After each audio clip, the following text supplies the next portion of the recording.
Welcome to the latest Wax Ecstatic break. I'm your host, Matt Sammon, and as you can see, we're not opening a pack or a box. No, we've got a few solo cards here in our nice little plastic pages. And you may have seen these cards before, or perhaps you haven't. Now, maybe you've seen them in some recreations, some faux back cards that Upper Deck has made because Upper Deck now owns the Fleer brand. Or you may have found these rummaging through the bargain bin of a local card show or your card shop. These are 1963 Fleer baseball cards. And on this upcoming podcast, which will be coming your way this Friday, December 4th, we're going to talk about this set. There's a lot of interesting stories about the 63 set. And one of the most interesting is the brevity of it. It is only a 66 card set, including a no number checklist. And there's interesting stories along why there's only 66 cards and why there's a no number checklist and why the checklist, and in particular a Joe Adcock card, are of the short print variety, and we'll get into all of that. But I think the simple reason why so many collectors like 63 Fleer, yeah, there are some superstars in it, yeah, there's some scarcity to it, but I liken the 63 Fleer baseball card set to the 1969 Seattle Pilots. It is such an anomaly that what was supposed to be a big venture, a shot across the bow to Topps and their dominance in the bubblegum card market, fizzled out quickly, got stomped on the curb by Topps, or, as we'll discuss, was it really supposed to be such a broadside attack by the small company in Philadelphia, the Fleer chewing gum company? Was this supposed to be a big deal, or was it just really a half-assed attempt at trying to get something done in the realm of baseball cards? Well, what was Fleer doing prior to 1963? We'll talk about this as well. They were making baseball cards, just not with current players. Now, you'll see on this sleeve here, and 7 of the 9 pockets here, the Ted Williams set. That was released in 1959, the career retrospective of the Splendid Splinter, a set that is very unique. It's fun to collect, but it wasn't a big hit at the time because unless you were a Ted Williams fan or a Boston Red Sox fan, you didn't really care about it. You could see why I've been able to get some of these cards at cheap prices too, the wax stains on the back here. So they were doing that in 1959.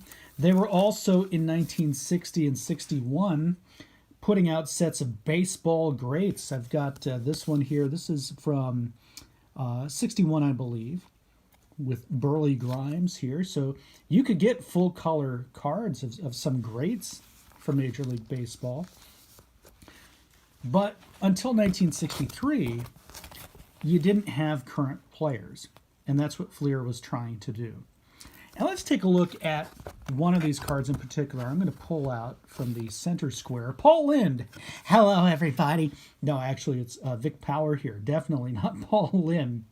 As we take a closer look at the 63 Fleer card. When it comes to design, even though this is not of the simplicity of, say, a 53 Bowman or a 57 Topps, there is just something that is beautiful about 63 Fleer. Yeah, the photographer clearly got Vic Power in the hallway here at Metropolitan Stadium in Bloomington, Minnesota. But there's a simplicity to just the plain old white border, a simple picture, the picture within a picture. Now, this predated the 2 pictures on the front that Topps would use starting in 1983. And it's an awful lot of space to give to a player's position or just showing a player in action. But you've got the player name, team, position, and that was it. No logos, no fancy graphics, nothing. Just a real basic presentation.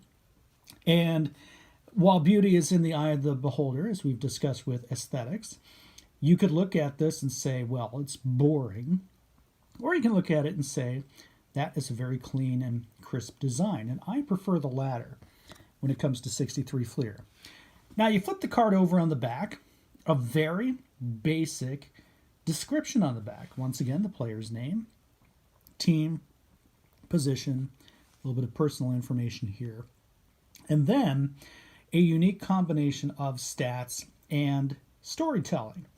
The stats are presented in a very unusual way in that you not only have the previous season and the career numbers, but you also have it almost in a television or a movie credit fashion here, with the name of the stat on the left and then the actual numbers on the right, as opposed to what Topps did for many years, putting together the stats in row form, or even looking back at this Burley Grimes card here from the Baseball Greats, you still at least had the left to right reading of the stats. Well, they did not do that with the 1963 set. So what was also common for the time, not just stats, but a lot of storytelling here. Topps preferred to do their storytelling mostly through a combination of cartoons and narrative, Fleer going strictly with the narrative. Right here in the middle, over the crossed bats, the card number, this will be number 23 of 66. And that was your very basic 1963 Fleer card. Let me pull another card here real quickly, as we've got Jim Davenport here with the San Francisco Giants. And the irony, of course, Jim Davenport, or Jimmy Davenport as he's called here, of the San Francisco Giants, playing in the former home of the New York Giants. Giants clearly playing the Mets there in the Polo Grounds. But again, very simple presentation here. Posed shot. This one a little more exciting than the Vic Power one, just because it's actually in the ballpark.